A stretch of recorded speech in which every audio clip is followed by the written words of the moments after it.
హృదయాన్ని కాపాడుకుంటున్నారా అంటే అదొక ప్రశ్నార్థకంగా మిగిలిపోయింది ఈరోజు. అవునా కదా చెప్పండి? ఇల్లు కట్టుకుంటున్నారు, మంచిగా ఇల్లు కట్టుకుంటున్నారు, ఆస్తి పాస్తులు సంపాదించుకుంటున్నారు, అన్నీ చేస్తున్నారు. అయితే హృదయాన్ని కాపాడుకుంటున్నారా అంటే కాపాడుకోవట్లేదు. చాలా మంది కాపాడుకోవట్లేదు. అయితే బైబిల్ ఏం చెప్తుందంటే హృదయాన్ని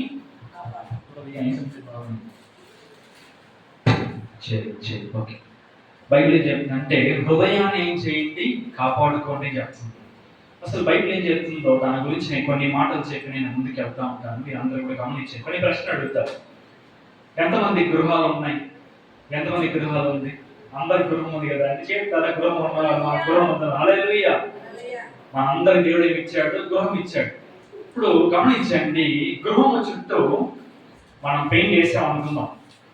ఇల్లుకి పెయింట్ కొడతాం బయట, ఇంటి లోపల కాదు, బయట పెయింట్ కొట్టామనుకోండి, ఎలా ఉంటుంది ఇది చెప్పండి? చెప్పాలి, ఎవరు చెప్పాలి? ఒక అరగంట నేను చెప్తా ఉంటాను, మీరు చెప్తా ఉండండి. ఇల్లు చుట్టూ పెయింట్ కొడితే ఇల్లు ఎలా ఉంటుంది? ఎలా చూడడానికి ఎలా ఉంటుంది? చాలా అందంగా ఉంటుంది కదా అండి. అదేలాగా ఒక గార్డెన్ ఉంది కదా, అవునే కదా?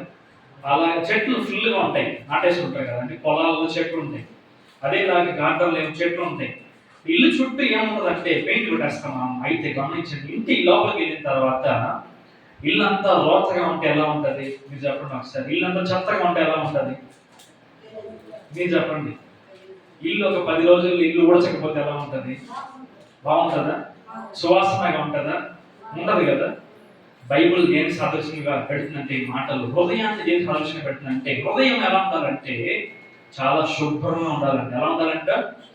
ఈరోజు చాలా ఎలా ఉన్నారంటే బయట బాగా చూసుకుంటున్నారు, బయట రూపాన్ని చేసుకుంటున్నారు బాగా, అంటే చక్కగా మూతికి పౌడరు, క్రీములు, సెంట్లు, మంచి బట్టలు ధరించుకుంటున్నారే కానీ హృదయాన్ని ఏం చేయట్లేదు చెప్పండి? హృదయాన్ని ఏం చేయట్లేదు, కాపాడుకోవట్లేదు.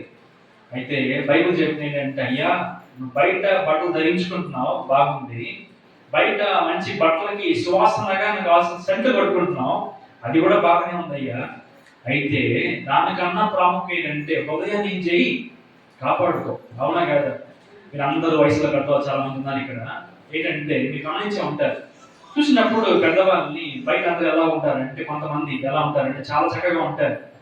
అయితే వాళ్ళతో మాట్లాడడం అనుకోండి, నో తెలిస్తే ఏం మాట్లాడతారు వాళ్ళు చెప్పండి? ఏం మాట్లాడతారు? బూతులు మాటలు మాట్లాడుతుంటారు. మనకేమనిపిస్తుంది అప్పుడు, అయ్యో ఇంత చక్కటి బట్టలు ధరించుకున్నాడు, ఇంత చక్కగా కనిపిస్తున్నాడు, ఏంటయ్యా నో తెలిస్తే ఇలా మాట్లాడుతున్నాడు, మనకేమేస్తుంది? బాధ వేస్తుంటుంది. ఎందుకనంటే వాళ్ళ హృదయం బాగలేదు కాబట్టి వాళ్ళ మాటలు ఎలా ఉంటుందంటే చాలా లోపగా ఉంటుంది అనమాట. ఈరోజు బైబిల్ చెప్తున్న మాట ఏంటంటే, అయ్యా నీ హృదయాన్ని ఏం చేయి, కాపాడుకో. కాపాడుకుంటే ఏమవుతుందంటే హృదయంలో నుండి జీవధారులు ఏమవుతాయంట, బయలుదేరి బయటకు వస్తుంది. చెప్పండి ఒకసారి బిగ్గరగా హల్లెలూయా, హల్లెలూయా. బైబిల్ చెప్తుంది ఏంటంటే పైరూపం గురించి మాట్లాడట్లేదు ఇక్కడ. దేని గురించి మాట్లాడుతుంది బైబిల్ అంటే? అంతరం గురించి దేవుడు మాట్లాడుతున్నాడు. అయ్యా పైరూపం కన్నా కూడా మనం దేన్ని పట్టించుకోవాలంటే హృదయాన్ని పట్టించుకోవాలి. హల్లెలూయా. చూడండి కొన్ని మాటలు చూపించిన ముందుకు వెళ్తాను. అపోస్తుల కార్యం తీయండి. అపోస్తుల కార్యములు 15వ అధ్యాయము 8వ వచనం. అపోస్తుల కార్యములు 15వ అధ్యాయము 8వ మాట. మరియు హృదయములను ఎరిగిన దేవుడు మనకు అందించినట్టుగానే వారికి పరిశుద్ధాత్మను అనుగ్రహించి వారిని గురించి సాక్ష్యం విషయం. మొదటి మాట చూడండి, మరియు హృదయములను ఎరిగిన దేవుడు. హల్లెలూయా, హల్లెలూయా. ఎవరు మన దేవుడు అంటే చెడిపోయిన వ్యక్తి కాదు, శవము కాదు, విగ్రహం కాదు. ఎవరు మన దేవుడు అంటే హృదయములను పరిశీలిస్తున్న దేవుడు, హృదయమును ఎరిగిన దేవుడు. అన్న చెప్పండి ఈ మాట ఒకసారి, హృదయమును ఎరిగిన దేవుడు. హల్లెలూయా. మనందరికీ ఆలోచన ఉండొచ్చు ఏంటంటే, నా హృదయం ఎవరికైనా తెలుసో తెలీదో పట్టించుకుంటున్నా లేదని మీ బాధ ఉండొచ్చు. ఒకవేళ నేను మీ పై రూపాన్ని చూస్తుండొచ్చాను. అయితే గమనించండి, మన దేవుడు ఎవరో తెలుసా అండి? హృదయమును ఎరిగిన దేవుడు. హల్లెలూయా, హల్లెలూయా. ఏంటంటే ఈ పట్టణంలో చాలా మంది ప్రజలు ఉన్నారు. అయితే ఎందుకు కొంతమంది ఇక్కడ కూర్చున్నారంటే మీరు దేవుని చేత ఏర్పాటు చేయబడిన ప్రజలు కాబట్టి ఇక్కడ కూర్చొని ఉన్నారు. వాళ్ళ హృదయం ఎలా ఉందో మనకు తెలియదు. అయితే మందిరంలో ఉన్నటువంటి మనకు హృదయం ఎలా ఉండాలంటే దేవుని దృష్టిలో చాలా శుభ్రంగా ఉండాలి. హల్లెలూయా. ఎప్పుడైతే మన హృదయం అనేది శుద్ధిగా ఉంటుందో మనం వచ్చేసి మన పరిచర్య వచ్చేసి దేవుడు ఖచ్చితంగా దీవిస్తాడు. నేను అన్న పాస్టర్ గారు చెప్పాను, ఇలాగా ఒక వారం ముందు వస్తానని చెప్పి అన్నప్పుడు దీనిపై కనిపెడతా వచ్చాను. ఏది చెప్పాలి ప్రభు, చాలా చాలా మైండ్లో పడుతూనే ఉంది. అయితే దేవుడు నాకు ఈ మాట చెప్పవచ్చు, ఎందుకంటే తెలియదు, నాకు ఎందుకు తెలియదు. ఎప్పుడైతే సంఘంలోని విశ్వాసులు కావచ్చు ప్రతి ఒక్కరు కూడా హృదయాన్ని శుద్ధి చేసుకుంటారో, మనం ఎప్పుడైతే హృదయాన్ని శుద్ధి చేసుకుంటామో మనం వద్దని చెప్పినా కూడా దేవుడు దయచేస్తాడు. హల్లెలూయా. ఈరోజు చెప్పినట్టుగా చాలా మంది యొక్క జీవితం ఎలా ఉందంటే పై రూపం చాలా బాగుంది, చాలా చక్కగా ఉంటున్నదండి. అయితే హృదయం ఎలా ఉంది చెప్పండి, మీరు చెప్పండి ఒకసారి. పైకి ఏమో పెయింట్ చాలా చక్కగా ఉంది, లోపల ఎలా ఉంది, రోతగా ఉంది. బైబిల్ చెప్పిన అయ్యా నేను ఎవరు అంటే హృదయమును ఎరిగిన దేవుణ్ణి. హల్లెలూయా. హల్లెలూయా. ఈరోజు ఒకవేళ మీరు దేనికన్నా ఆలోచిస్తుండొచ్చు, అది ఒక ఉద్యోగం కావచ్చు, వ్యాపారం కావచ్చు, చేతి పని కావచ్చు, లేదంటే పొలం కావచ్చు, ఏదైనా కావచ్చు. దేవుడు అన్నింటినీ మనం దీవించాలంటే మనం ఏం చేయాలి చెప్పండి, మన హృదయాన్ని కాపాడుకోవాలి. హల్లెలూయా. హల్లెలూయా. చూడండి కీర్తనలు తీయండి. కీర్తనలు 139వ కీర్తన. కీర్తనలు 139వ కీర్తన చేయండి. 1 నుండి కొన్ని మాటలు చదువుదాము. 139వ కీర్తన. యెహోవా నీవు నన్ను పరిశోధించి తెలుసుకొని ఉన్నావు. నేను కూర్చుండుట నేను లేచుట నీకు తెలియను. నాకు తలంపు పుట్టక మునిపే నీవు నా మనస్సు గ్రహించుచున్నావు. నీవు పరిశీలన చేయుచున్నావు. నా చర్యలన్నిటినీ నీవు బాగుగా తెలుసుకొని ఉన్నావు. చాలు యెహోవా నీవు నన్ను పరిశోధించి తెలుసుకొని ఉన్నావు. నేను కూర్చుండుట నేను లేచుట నీకు తెలియను. నాకు తలంపు పుట్టక మునిపే ఏం చేసినావంట, నా మనస్సును గ్రహించుచున్నావు. ఈ మాట చదివినప్పుడు అందరికీ కూడా ఒక భయం రావాలండి.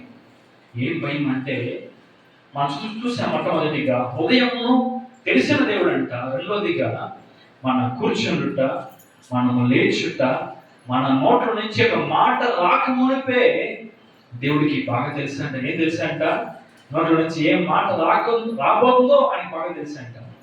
మనం చాలా జాగ్రత్తగా ఉండాలి. హల్లెలూయా. హల్లెలూయా. బైబిల్ చెప్తుంది మళ్ళీ నీ హృదయాన్ని ఏం చేయి, కాపాడుకుంటే ఏమవుతుందంట, హృదయంలో నుండి జీవధారలు బయటికి వస్తుందంట. ఈరోజు మన జీవితం అనేక మందికి దీవనకరంగా ఆశీర్వదకరంగా లేకపోవడానికి గల కారణం ఏంటంటే హృదయం శుద్ధిగా లేదు కాబట్టి. మనందరం ఉద్యోగాలు చేయొచ్చు, వ్యాపారం చేయొచ్చు, కష్టపడచ్చు, అయితే ప్రతిఫలం రాకపోవడానికి గల ప్రధానమైన కారణం ఏంటో తెలుసా, హృదయం ఏమి లేదు, శుద్ధిగా లేదు కాబట్టి. ఇక్కడ చెప్తున్నాడు దేవుడు ఏంటంటే, అయ్యా నువ్వు లేచుట నాకు తెలుసు, నువ్వు మాట్లాడటం నాకు తెలుసు అయ్యా, నీ యొక్క హృదయము శుద్ధిగా లేదు కాబట్టి దీవెన నీకు లేదు చెప్పి దేవుడు మాట సెలవిస్తుంది. అందరూ అడగాలి, దేవుడు బలలో పాల పొందబోతున్నాను అందరం ఈరోజు. టీవీ ముందు ఏదో టీవీ వేయాలని చెప్పి కాదు, కానీ ఒక భయముతో ప్రభా మీరేం చేయండి, నా హృదయాన్ని అలా చెప్పండి, ఏం చేయండి, పరిశోధించండి అయ్యా, నా హృదయాన్ని మీరు చూడండి అయ్యా, నాలో ఉన్న తప్పులని అన్నింటినీ మీరు ఏం చేయండి, తీసివేయండి ప్రభా, నన్ను ఏం చేయండి, మీరు పరిశుద్ధపరచండి ప్రభా. అందరూ ఏం చేయాలంటే ప్రార్థన చేయాలి. చూడండి, సంఘానికి వస్తున్న వాళ్ళకి సంఘానికి రాని వాళ్ళకి వ్యత్యాసం ఏంటంటే వారు ఎలా పడతారో జీవిస్తుంటారు. అయితే మీరు నేను అందరూ ఏం తెలుసా అండి, వాక్యానికి అనుకూలంగా మన జీవితాన్ని కట్టుకోవాలి. హల్లెలూయా. హల్లెలూయా. కొన్ని మాటలు చూపించే ముందుకెళ్తే ప్రయత్నం చేస్తాను. చూడండి, కీర్తనలు 44వ కీర్తన. కీర్తనలు 44వ కీర్తన 21వ మాట చూడండి ఒకసారి. 44వ కీర్తన 21వ మాట.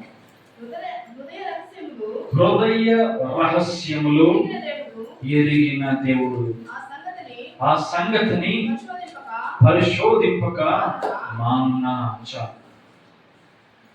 దేవుడు నిజంగా మనతో మాట్లాడుతున్నాడు. ఏంటో తెలుసా అండి, హృదయ రహస్యములను ఎరిగిన దేవుడు. అంతా చెప్పండి, ఈ మాట వస్తుంది ఏంటంట, హృదయ రహస్యములను ఎరిగిన దేవుడు. నేను చెప్పినట్టుగానే మనం చక్కగా కూర్చోవచ్చు ఇక్కడ, అయితే గమనించండి, హృదయంలో ఉన్న రహస్యాలు, హృదయంలో ఉన్న పాపాలు ఎవరు తెలుసంట? చెప్పండి, ఎవరు తెలుసంట అండి? దేవుడికి బాగా తెలుసంట. పిల్లలు కావచ్చు, పెద్దలు కావచ్చు, వృద్ధులు కావచ్చు, ఎవరన్నా కావచ్చు. మనకు ఒక భయం ఉండాలి. మందిరానికి వస్తున్నప్పుడు ఒక భయం ఉండాలి. ఏం భయం ఉండాలంటే హృదయంలో ఉన్న రహస్యములను ఎరిగిన దేవుడు మన దేవుడు. హల్లెలూయా, హల్లెలూయా. చూడండి, హృదయంలో ఏ పాపము లేకపోతే, ఏ రహస్యం అనేది లేకపోతే ఖచ్చితంగా దేవుడు మన జీవితంలో కార్యం చేస్తాడు. గమనించండి, ఈ మధ్యకాలంలో నేను ఒక 6 నెలల క్రితం అనుకుంటాను వెళ్ళినప్పుడు, ఒక గుంటూరు పట్టణానికి వెళ్ళాను. నేను వాక్య పరిచర్యకి వెళ్ళినప్పుడు అందరూ ఈ మాట బాగా వినండి. అది కూడా చిన్న మందిరమే, 10 మంది విశ్వాసం ఉన్నారు అక్కడ. ఎంతమంది ఉన్నాడు అది ప్రాముఖ్యం కాదు. అక్కడ దేవుని మాట సర్వీస్ ఎక్కడైతే మామూలు 2-3 ఉంటే ఉంటామని చెప్పిన దేవుడు కనుక ఎంతమంది ఉన్నాడు అది ప్రాముఖ్యం కాదు. వెళ్ళినప్పుడు 10 మంది ఉన్నారు ఆ సంఘంలో. నేను వాక్య పరిచయడానికి మైక్ తీసుకుని వాక్య పరిచయం చేస్తూనే ఉన్నాను. నాకు ముందర ఒక బ్రదర్ కూర్చొని ఉన్నారు. అందరూ వినండి ఈ మాట, మిమ్మల్ని బలపరిచే మాట. ఒక బ్రదర్ కూర్చొని ఉన్నారు ముందర. కూర్చొని వాక్యం వింటానే ఉన్నారు. ఆయన వాక్యం వింటూనే ఉన్నారు. ఆయన హృదయంలో తెలియని ఒక బాధ, హృదయంలో తెలియని ఒక రహస్యం అనేది దాచుకుని ఉందన్నమాట. ఎంతగానో హృదయంలో బాధపడిపోతున్నాడు.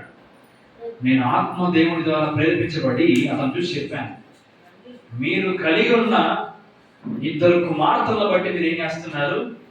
కన్నీరు విడుస్తున్నారని చెప్పాను అన్నమాట. నేను ఏం చెప్పాను చెప్పండి అందరూ ఈ మాట ఒకసారి. మీరు కలిగి ఉన్న 2 కుమార్తెలను బట్టి మీరు ఏం చేస్తున్నారు? కన్నీరు కారుస్తున్నారు కదా అని చెప్పి అన్నాను. వెంటనే ఆయన బాధకొని ఓని కేకలేసి ఏడుస్తున్నాడు. అప్పుడు అరుణ పాస్టర్ గారు చెప్పారు. ఏం చెప్పారంటే, నిజమే బ్రదర్ మీరు చెప్పింది, ఆయనకి 2 కుమార్తెలు పుట్టారని చెప్పేసి అని చేస్తాడు. ఆయన బాధపడిపోతున్నాడు. ఎందుకు బాధపడుతున్నాడంట? 2 కుమార్తెలు పుట్టారని బాధపడుతున్నాడంట. అయితే హృదయంలో ఏం బాధ ఉందో ఎవరికి తెలియదు. అతనితో నేను ఎప్పుడు మాట్లాడలేదు, ఆయన ఎవరు నాకు తెలియదు. ఎలాగైతే ఈ పట్టణానికి వచ్చానో, ఈ యొక్క స్థలానికి వచ్చానో అదే తరగతి కూడా వెళ్ళాను నేను. వెంటనే నేను చెప్పినప్పుడు ఆయన ఓని బాదుకొని ఏడ్చాడు. చూడండి, ఈరోజు ఉదయకాల సమయంలో మీరు ఏమైనా కూర్చొని ఉండొచ్చు. ఇక్కడ దేని గురించిన బాధ, ఆందోళన మీకు ఉండొచ్చు. పిల్లల గురించి ఆందోళన మీకు ఉండొచ్చు. పిల్లల గురించి రక్షణ గురించినటువంటి బాధ మీకు ఉండొచ్చు. పరిచయ గురించినటువంటి బాధ మీకు ఉండొచ్చు. ఏదైనా ఉండొచ్చు ఉదయకాల సమయంలో. అయితే హృదయ రహస్యమును ఎరిగిన దేవుడు మనం చూస్తానే ఉంటాడు. హల్లెలూయా, బిగ్గరగా చెప్తాం హల్లెలూయా, హల్లెలూయా. ఏ రహస్యం ఉండొచ్చు అంటే మీరు చెప్పుకోలేకపోవచ్చు. అక్కడికి నాకు వ్యాపారం అలా ఉంది, ఉద్యోగం అలా ఉంది, పరిచర్య అలా ఉంది అని చెప్పి బాధ నాకు ఉండొచ్చు. అయితే హృదయ రహస్యం ఎరిగిన దేవుడు సమస్తం ఏం చేస్తాడంట? చూస్తాడంట. హల్లెలూయా, హల్లెలూయా. సరే, ఇప్పుడు మీ అందరూ ఒక మాట ముందుకు వెళ్తా. హృదయాన్ని కాపాడుకొని బైబిల్ సెలవిస్తా, అవునా కదా? ఏం కాపాడుకొని చెప్పండి.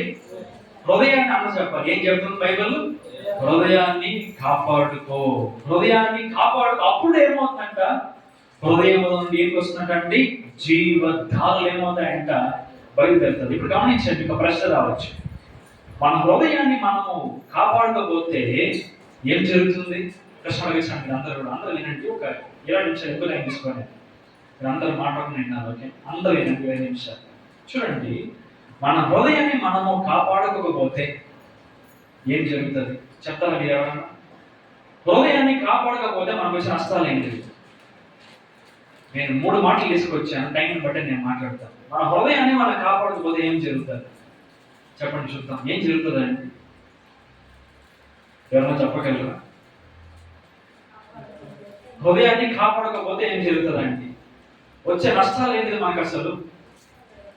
చెప్పండి, మీరే చెప్పండి. అదేం మాటలలో మీకు ఆన్సర్ ఉంది. ఏంటో తెలుసా? జీవధారలు ఏమవద్దు, బయలుదేరదు. అంటే మన జీవితం ఎలా ఉందంటే ఆశీర్వాదకరంగా ఉండదు. వాక్యానుసారంగా చూపిస్తాను. మొట్టమొదటిగా చూడండి, మత్తయి సువార్త 15వ అధ్యాయం చూడండి. చాలా చక్కటి మాట అది. బైబిల్లో యేసు ప్రభు చెప్పిన మాట. మత్తయి సువార్త 15వ అధ్యాయము 1 నుండి కొన్ని మాట మనం చూసుకొని ముందుకెళ్దాం. మత్తయి సువార్త 15వ అధ్యాయం 1 నుండి కొన్ని మాటలు చూడండి. ఆ సమయమున యెరూషలేము నుండి శాస్త్రులను పరిసయ్యులను యేసునద్దకు వచ్చి, నీ శిష్యులు చేతులు కడుక్కొనకుండా భోజనము చేయుచున్నారే వారి ఎందు నిమిత్తము పెద్దల పారంపర్య ఆచారమును అతిక్రమించుచున్నారని అడిగిరి. అందుకాయన మీరును మీ పారంపర్య ఆచార్యమును నిమిత్తమై దేవుని ఆజ్ఞ ఎందుకు అతిక్రమించుచున్నారు?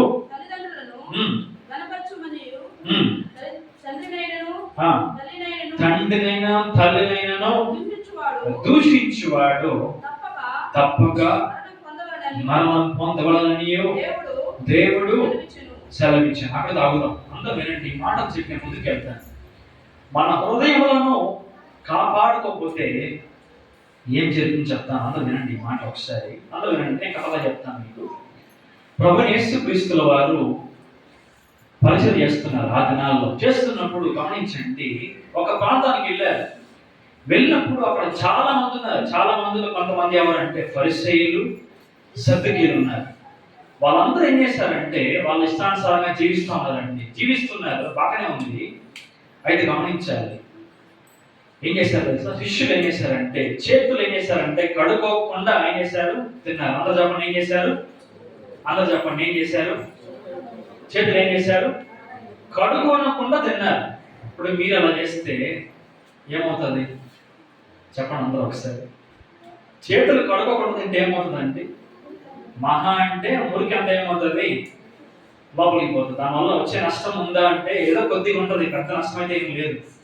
అయితే గమనించండి, ఏం జరిగింది తెలుసా? అక్కడ శిష్యులు ఏం చేశారంటే అలా చేశారని చెప్పేసి పరిస్థితులు ఏం చేశారంటే ఒక గుంపు ఏం చేశారంటే, ఎందుకు ప్రభువా వీళ్ళు చీకడుకోకుండా ఇలా తింటున్నారే అని చెప్పేసి యేసు మీదకి పైకి వెళ్ళారు. అప్పుడు ఏమైందంటే యేసు ప్రభు చూసి, అయ్యా ఎందుకు నా గురించి అంత బాధపడిపోతున్నారు? పెద్ద విషయమే కాదు కదా. వాళ్ళు చీకడుకుంటేమి, చీకడుకోకపోతే మీకేమయ్యా? చీకడుకుని తింటే మీకేమి, చీకడుకోకుండా తింటే మీకేమి? ఎందుకు అసలు అంత బాధపడిపోతారని చెప్పేసి వాళ్ళందరినీ కూడా దేవుడు ఖండించాడు. ఎందుకు ఖండించాడంటే వాళ్ళకి ఆలోచన ఎలా తెలుసా? ఎప్పుడెప్పుడు చీకడుకోవాలా తినాలంటే పైనంతా ఎలా ఉండాలి చెప్పండి? ఎలా ఉండాలి? శుద్ధిగా ఉండాలి. అందరూ చెప్పండి మరి ఎలా ఉండాలి?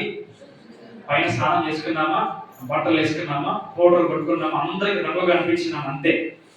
దాని గురించి వాళ్ళు ఏం చేస్తున్నారంట? ఫరిసయ్యులు బాధపడిపోతున్నారు. అయితే గమనించండి ఏం జరిగిందో చూడండి. ముందుకు వెళ్దాం. కొన్ని మాట మనం చూస్తే మనకు అర్థం చూడండి. 5వ మాట ఒకసారి గమనించండి.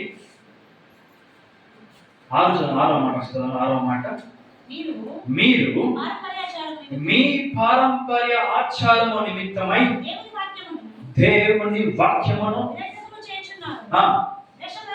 అక్కడ తాగుదాం. చూడండి ఎంత మాట అన్నాడు యేసుప్రభు అంటే, వేషధారులారా. చెప్పండి మాట ఒకసారి ఏం చెప్పాడు ఆయన?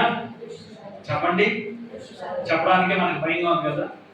యేసుప్రభు ఏమన్నారంటే, వేషధారులారా, చేయగలుగుకోవాలని బాధపడిపోతారా? మీరు చేయగలుగుతారని అంతగా ఆలోచిస్తున్నారే, మీ అందరికి ఒక పేరు పెడతా అని చెప్పేసి యేసుప్రభు ఏం చేసింది? వేషధారులారా. దానికి అర్థం ఏంటో తెలుసా? ఆయన ఖండిస్తున్న మాట, వేషధారులారా, ఈ ప్రజలు తమ పెదవులతో నన్ను కనపరచుదురు కానీ వారి హృదయము నాకు దూరముగా ఉన్నది. అందజవాన్ని మాట ఒకసారి అలా చెప్తారు. ఈ ప్రజలు చెప్పండి, ఈ ప్రజలు మీ దగ్గర చెప్పండి, ఈ ప్రజలు తమ పెదవులతో నన్ను కనపరచుదురు కానీ వారి హృదయము నాకు దూరముగా ఉన్నది. దేవుడు దేని గురించి బాధపడుతున్నాడంటే ఇక్కడ హృదయాన్ని గురించి బాధపడుతున్నాడు. ఇక్కడ కడుక్కుంటున్నావా, కడుక్కోవట్లేదా, కడుక్కొని తింటున్నావా, ఇది కాదు సమస్య. దేవునికి సమస్య ఏంటంటే హృదయం ఒక సమస్య. ఈరోజు సంఘానికి ఎందుకు వస్తున్నా మనం అందరం తెలుసా అండి? ఎందుకు బల చేస్తున్నాం తెలుసా అండి? హృదయాన్ని పరిశుద్ధపరుచుకొని శరీరాన్ని పరిశుద్ధపరచుకొని మనం ఏం చేయాలంటే బల చేయాలి. ఈరోజు అనేక మంది జీవితాలు బాగుపడడానికి ప్రధానమైన కారణం ఏంటో తెలుసా? చెప్పండి చూద్దాం. వేషధారులుగా ఉన్నారండి ఈరోజు అనేక మంది.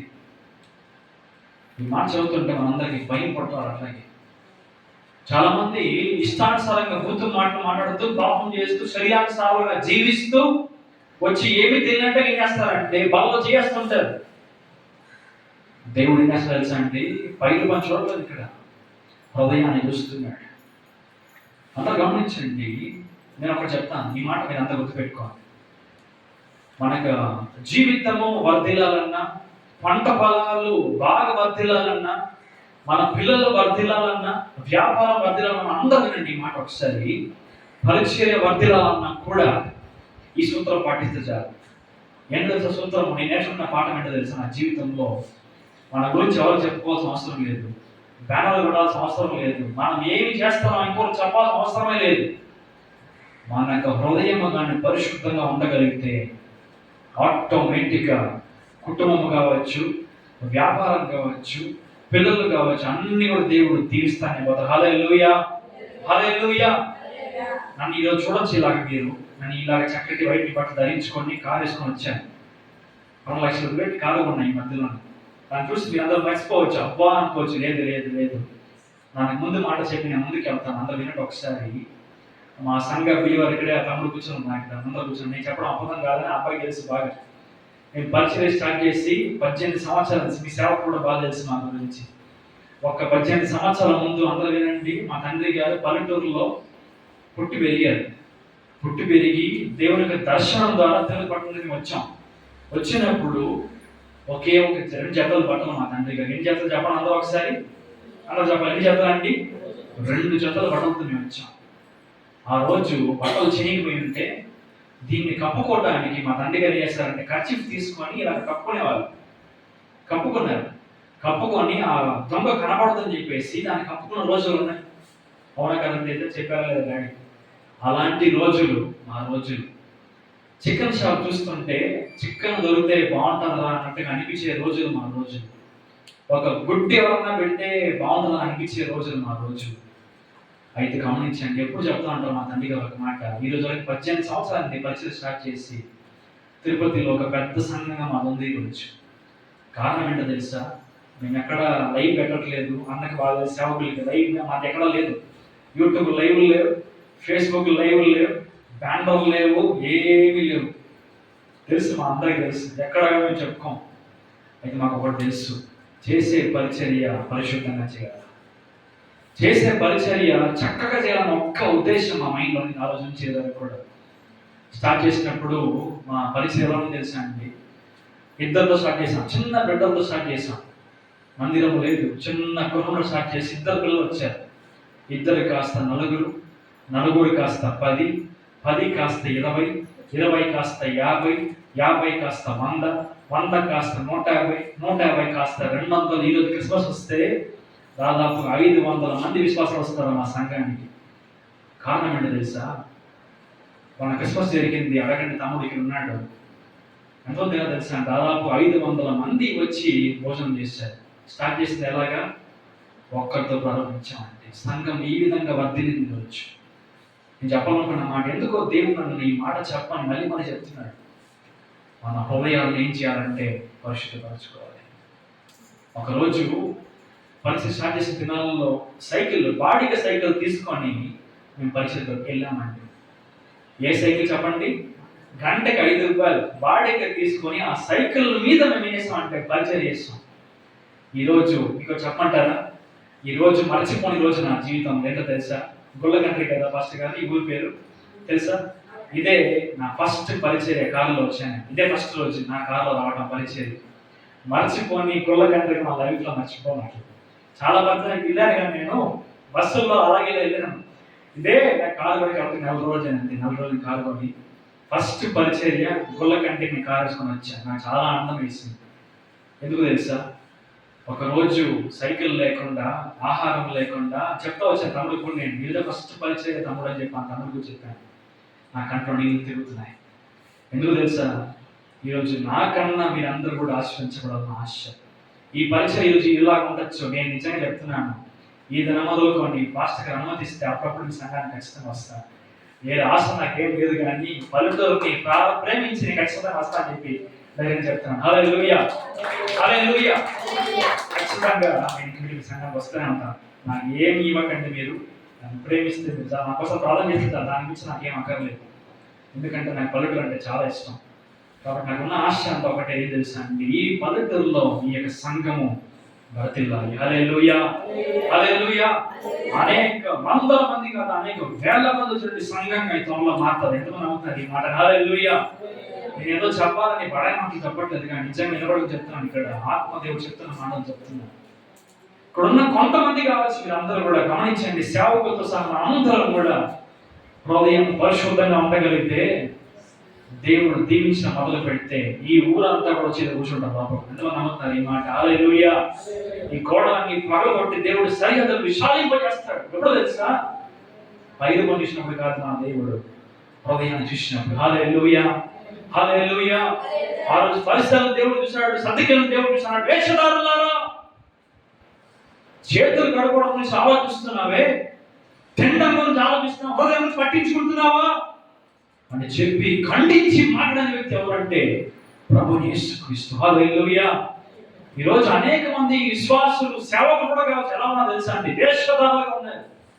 కారణం ఏంటంటే పై రూపం చక్కగా ఉంది, లోపల చూస్తే పాపము, లోపల చూస్తే రోత బ్రతుకు, రోత కుటుంబంగా చాలా మంది ఉన్నారు ఈరోజు.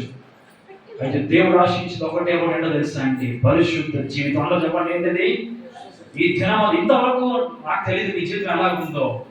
ఈ దినం మొదలుకొని మీరందరూ ఎలా జీవితం తెలుసా? అందరూ ఎలా జీవించాలంటే పరిశుద్ధంగా జీవించాలి. అందరూ చెప్పండి, ఎలా జీవించాలంటే మాటలు పరిశుద్ధము, చూపులు పరిశుద్ధం ఉంటే హృదయం నుండి, మన జీవితం నుండి జీవదారులు బయలుదేరుతారు. హల్లెలూయా, హల్లెలూయా. సంఘం వర్ధిల్లాలన్నా ఏం కావాలి చెప్పండి? మీరు చెప్పండి ఒకసారి. ఏం కావాలి? పరిశుద్ధ హృదయం ఉండాలండి. ఈ యొక్క పట్టణానికి, మన సంఘం ఆశ్చర్యకరంగా ఉండాలంటే ఏం చేయాలి చెప్పండి? హృదయం పరిశుద్ధంగా ఉండాలండి. దేవుడు అలా చూసి పరిశీలారా, సర్దికేలారా, వేషధారులాగా ఉండవకటయ్యా మీరు చెప్పండి. మొట్టమొదటి మాట ఏంటో తెలుసా? మనము కానీ హృదయాన్ని కాపాడుకోకపోతే మనం ఎలా ఉంటామంట? చెప్పండి ఒకసారి. ఎలా ఉంటామంట? వేషధారులాగా ఉంటాం. అందరూ ఈ మాట చెప్పండి ఒకసారి. ఎలా ఉంటామంట? వేషధారులాగా ఉంటామంట. రెండో మాట చూపించాం ముందుకు వెళ్దాం. చూడండి, రెండో మాట ముందుకు వెళ్దాం. కొద్ది మాట అపోస్తుల కార్యములు 15వ అధ్యాయం 2వ అంశంలోకి వెళ్తున్నాను నేను. అపోస్తుల కార్యం, అపోస్తుల కార్యములు 15వ అధ్యాయం చూడండి. 15:28 మాట. 15వ అధ్యాయము 28-29 మాట చూడండి ఒకసారి. ఏం రాయబడిందో? 28-29. అపోస్తుల కార్యములు 15వ అధ్యాయము చదవండి. 29-29 దాకా చదవండి. అపోస్తుల కార్యములు 15వ అధ్యాయం 28-29 మాట. విగ్రహములకు అర్పించిన వాటిని, రక్తమును గొంతు పిసికి చంపిన దానిని, జారత్వమును విసర్జింపవలనని, ఈ అవశ్యమైన వాటి కంటే ఎక్కువైన ఏ భారమును మీ మీద మోపకూడదని పరిశుద్ధాత్మకును మాకును తోచెను. వీటికి దూరముగా ఉండుటకు జాగ్రత్త పడితిరా. అది మీకు మేలు, మీకు క్షేమము కలుగును కాక. హల్లెలూయా. ఇక్కడ 3 మాటలు చెప్తాను, అదే మాట ఒకసారి. మొట్టమొదటిగా ఏం చేయాలంటే అందరూ కూడా విగ్రహములకు అర్పించిన వాటిని ఏం చేయకూడదు? అందరం కూడా తినకూడదు.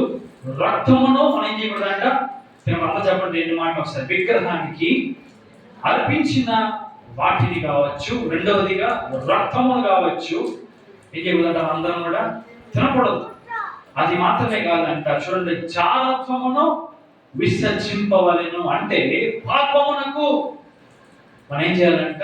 దూరముగా ఉండవలను. అది మాత్రమే కాదు, ఎందుకు అంట? చూడండి, అందరూ 2 మాటలు చూడండి అక్కడ. పరిశుద్ధాత్మకును మాకును తోచే. 2 మాటలు. అందరూ చెప్పండి, ఏం మాట అంట? పరిశుద్ధాత్మకును. చెప్పండి ఒకసారి. పరిశుద్ధాత్మకును, బిగ్గరగా, పరిశుద్ధాత్మకును మాకును తోచెను.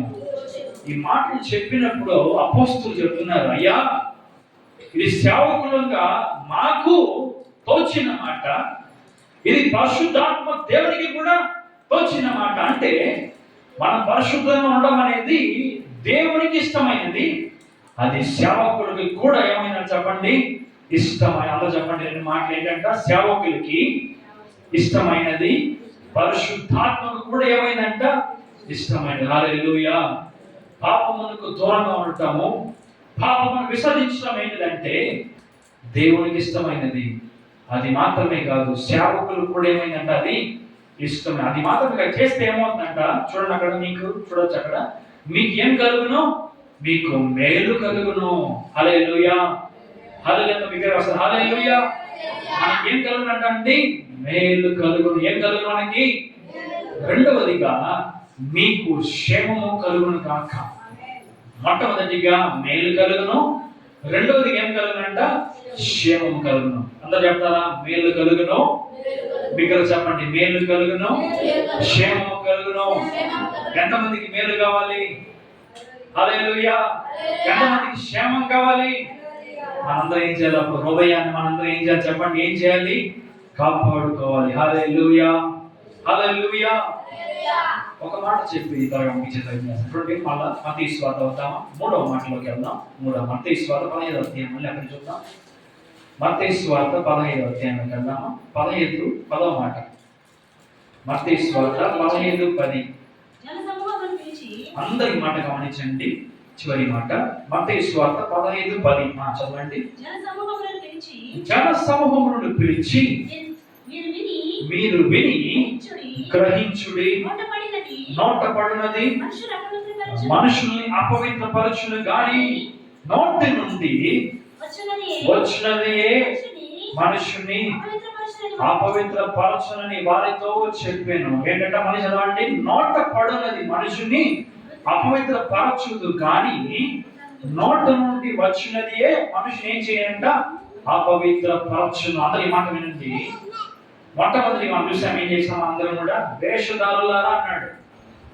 రెండోది ఏం చూసాం అందరం కూడా అంటే, మనం అందరం హృదయాన్ని కాపాడుకుంటే మనకి ఏం కలుగునంట, మేలు కలుగును, క్షేమం కలుగును చూసాం. మూడోదిగా చూస్తున్నాము ఏంటంట, నోట నుండి వచ్చేదే మనం ఏం చేస్తున్నట్టు అందరూ చెప్పండి, అపవిత్ర పరచునే కానీ మనుషుని లోపలికి పోయేది ఏం చేయదంట, మనల్ని అపవిత్ర పరచుని. ఈ మాటలు బాగా అర్థం చేసుకోండి అందరూ కూడా. అందరూ వినండి మాటలు. అన్నం తినడం వల్ల, తినకపోవడం వల్ల, చీ కడుక్కోకపోవడం వల్ల మనం ఏమో అవ్వమంటే అపవిత్రపరచబడం. అయితే హృదయం మన శుద్ధిగా లేకపోతే హృదయం నుంచి వచ్చేటటువంటి మాట, ఆ మాట మనం ఏం చేస్తుందంటే అపవిత్రపరుస్తుంది. మీరు చూడండి, నేను చెప్పినట్టుగా పక్కన చెప్తుంటారు పెద్దలు, చూడడానికి భలే ఉన్నాడయ్యా, చూడడానికి భలే ఉన్నాడయ్యా. అయితే వాడు నోరు తెరిచి మాట్లాడితే వాడి నోట్లో ఏమొస్తుంది చెప్పండి, బూతు మాట వస్తుందయ్యా. వాడు నోరు తెరిచి మాట్లాడితే వాడు నోరు నిండగా పాపపు మాట వస్తుందయ్యా. వాడు కళ్ళు తెరిచి చూస్తే వాడి కళ్ళు ఏమొస్తుందో చెప్పండి ఒకసారి, చెడు ఆలోచన వస్తాయ్యా అని చెప్పి ఆయన చెప్పాలి అందరం కూడా. కొంతమంది ఏం చేస్తారంటే చాలా బాగుంటుంది చూడడానికి, అయితే వాళ్ళు చూస్తే ఎలా చూస్తారంటే చెడుగా వస్తారు. మాటలు ఎలా మాట్లాడతారు, చెడుగా మాట్లాడతారు. వింటే ఎలా వింటారు, చెడు మాటలే వింటారు. చెడు చూపులు చూస్తూ ఉంటారు. అన్నీ ఏంటంటే చెడు కార్యాలే. ఇది మీ అందరికి అర్థం కావాలంటే చూడండి, ఒక్క మాట చూసి ముందుకు వెళ్దాము. ఏంటి చూడండి, అక్కడ 14 మాటలు ఒకసారి మత్తయి సువార్త 15:14 చూడండి ఒకసారి. వారి జోలికి పోకుడి, వారు గుడ్డివారే ఉండి గుడ్డివారికి త్రోవ చూపువారు. గుడ్డివాడికి త్రోవ చూపిని ఎడల వారిద్దరు ఏమవుతారంట, గుంటలో పడతారు. మూడవదిగా హృదయాన్ని కాపాడుకోపోతే మన జీవితము మనమే నాశనం చేసుకుంటున్నాం. మొట్టమొదటిగా హృదయాన్ని కాపాడుకోపోతే, మొట్టమొదటి రాసుకుంటాం అయితే హృదయాన్ని కాపాడుకోపోతే ఏం జరుగుతుంది తెలుసా, మనము దేవుని దృష్టిలో ఎలా ఉంటామంటే వేశ్యదారులుగా ఉంటాం. అందరూ చెప్పండి మాట, ఎలా ఉంటాం అందరూ కూడా, వేశ్యదారులుగా ఉంటాం. రెండవదిగా హృదయాన్ని కాపాడుకోకపోతే మనకి ఏం జరగదంటే మేలు జరగదు, క్షేమం కూడా కాగదు. చివరిగా మన హృదయాన్ని కాపాడుకోకపోతే మనం ఎలా ఉంటామంటే గుడ్డివారుగా ఉంటాం. మనం ఏం చేస్తామంటే ఇతరులకి అదే మార్గం నడిపిస్తాం. మనం ఏమవుతామంటే గుంటలో పడతాం, వాళ్ళు కూడా ఏం చేస్తాం, మనము కొంతలోకి నడిపిస్తాం. అది మాత్రమే కాదు, చూడండి కొన్ని మాటలు చూసిన ముందుకు వెళ్దామా అందరూ ఒకసారి. ఓకే, 18 అంటాడు ఒకసారి. మత్తయి సువార్త 15:18 చూడండి. అందరూ చూడండి, ఆ మాట చాలా ఇంపార్టెంట్. మత్తయి సువార్త 15:18. నోటులో నుండి బయటకు వచ్చినవి హృదయంలో నుండి. చూసారా, నోట్లో వస్తుంది కొంత ఏదో మాట్లాడుతుంటారు అనుకోబాకండి. ఎలా మాట్లాడుతున్నారు అంటే వాళ్ళు హృదయంలో నుంచి వస్తున్న మాటలను బట్టే మాట్లాడుతున్నారు. అవునా కదా, చెప్పండి ఒకసారి. పైన చాలా చక్కగా ఉంటారు. ఒక మాట మీకు అర్థం కావాలి, అందరూ వినండి ఒకసారి. ఎలక్షన్స్ దగ్గరికి వచ్చింది ఇప్పుడు. వాళ్ళందరూ ఏం చేస్తారు, వచ్చి మాకు ఓటే ఓటే ఓటే ఓటే ఓటే అంటూ ఉంటారు. నీకు అది చేస్తా, ఇది చేస్తా, అది చేస్తా, అది చేస్తా అంటూ ఉంటారు. అయితే గమనించండి, మనం పరిశీలిస్తే బాగా హృదయంలో మాట ఏంటిది చెప్పండి చూద్దాం. ఓట్లు కావాలంతే, చేస్తాం అంతే అంతే. హృదయంలో మాట ఏంటంటే ఓట్లు పడాలంతే. చేస్తా లేదా వారి అంటాం రెండో మాట. అది ఏ పార్టీ అయినా కావచ్చు, వాళ్ళు చేస్తా లేదా రెండో మాట. హృదయంలో మాట ఏంటంటే ఎలాగో ఓటయ్యా అది వాళ్ళు చెప్పాలనుకున్నాం. చెప్పకుండా అది చేస్తామయ్యా, ఇది చేస్తాం అమ్మ ఓనగా అమ్మ నవ్వుతుంది చక్కగా. అది చేస్తామంటారు, ఈ గుళ్ళ గంటలు చేస్తాం, చేస్తా లేదా రెండోది. వాళ్ళు చేస్తే హృదయంలో మాట ఏంటంటే వాళ్ళది ఏం చెప్పండి. హృదయంలో మాట ఏంటిదంటే ఓటయ్యా నాకు. ఇప్పుడు చూడండి 18 మాట ఒకసారి చూస్తారా మళ్ళీ. కొంచెం ఇవి మనుషుని ఏం చేయాలంటే అపవిత్ర పరచునవి మీరు గ్రహింపరా. తర్వాత 19 మాట్లాడు. దూర ఆలోచనలు, నరహత్యములు, వ్యభిచారములు, దొంగతనములు, అబద్ధ సాక్ష్యములు, దేవదూషణ హృదయం నుండి వచ్చాం. హృదయం నుండి వచ్చాం. మేము చేస్తున్నాం ఏంటంటే హృదయం అనేది క్రమంగా లేకపోతే, మనం మొట్టమొదటికి చెప్పాను వేశ్యదారులుగా ఉంటాం. అందరూ చెప్పండి ఈ మాట. ఎలా ఉంటాం మనము? వేశ్యదారులుగా ఉంటాం. రెండవదిగా మనకి ఏం జరగదంటే మేలు కలగదు, క్షేమం కలగదు. మూడవదిగా మన వేశ్యదారులుగా ఉంటాం. హృదయాన్ని కాపాడుకోకపోతే మన గుడ్డివారుగా ఉంటాం. ఇతరులు ఏం చేస్తాము, అదే మార్గం ఏం చేస్తాం, మనము నడిపిస్తాము. అది మాత్రమే కాదు, కానీ మన హృదయం నుంచి ఏమొస్తుందంటే చాలా చెడు కార్యాలు జరుగుతాయి. దాని ద్వారా మన సొంత ఆత్మలను ఏం చేస్తున్నామనంటే మనము పోగొట్టుకుంటున్నాం. ఇలా జరగకూడదంటే మనందరూ ఏం చేయాలి? చివరి మాట చదివి ముగించేస్తాను. అందరూ చూస్తారు ఒకసారి. సామెతలు 4:24. సామెత 4:23 చూడండి ఒకసారి ఏం భయపడిందో. సామెతలు 4:23 చదువుకున్న మాటే మనం చదువుకొని ముగిచేద్దాం. సామెతలు 4:23. హృదయములో నుండి జీవధారులు బయలుదేరును కాబట్టి అన్నిటికంటే ముఖ్యముగా నీ హృదయమును భద్రముగా కాపాడుకొను. సోదరులందరూ ఒకసారి బిగ్గరగా హల్లెలూయా హల్లెలూయా. హృదయములో నుండి జీవధారులు బయలుదేరును కాబట్టి అన్నిటికంటే ముఖ్యముగా నీ హృదయమును ఏం చేయి? కాపాడుకో. హల్లెలూయా. చూడండి, మనుషులు ఏం ఆశిస్తున్నారంటే పైరూపం బాగుండాలనుకుంటున్నారు. యేసు ప్రభు ఏం ఆశిస్తున్నాడంటే అంతరంగం బాగుండాలని ఆశపడుతున్నాడు. మనుషులు ఏం ఆశిస్తున్నారంటే పై హృదయాన్ని చూస్తున్నారు. దేవుడు ఏం చూస్తున్నాడంటే అంతరంగంలో హృదయాన్ని చూస్తున్నారు. మూడవదిగా మనుషులు ఏం చూస్తున్నారంటే పైన చేయి చూస్తున్నారు, చేతులు కడుక్కుండాలని చూస్తున్నారు. అయితే దేవుడు ఏం చూస్తున్నాడంటే హృదయం శుద్ధిగా ఉందా లేదా అని చూస్తున్నాడు. ఒకే మాట, మీ హృదయంలో నుండి జీవధారులు బయలుదేరాలంటే, మనం ఆశీర్వాదకరంగా ఉండాలంటే, మన కుటుంబం ఆశీర్వాదకరంగా ఉండాలంటే, పరిచర్య ఆశీర్వాదకరంగా ఉండాలంటే, పంట ఫలాలు అన్నీ కూడా ఫలించాలంటే ఏం చేయాల్సింటే హృదయాన్ని మనం ఏం చేయాలి చెప్పండి? కాపాడుకోవాలి. అంత కళ్ళు మూసుకుందామా? మన హృదయాలు మనం కాపాడుకోగలిగితే దేవుడి 3 ఆశలు మన జీవితంలో చేస్తాడు. మనందరి కళ్ళు మూసుకుందామా? మనందరి కళ్ళు మూసుకుందాం. సేవకులు మనల్ని ప్రార్థన నడిపిస్తే అందరి కళ్ళు మూసుకుందాం.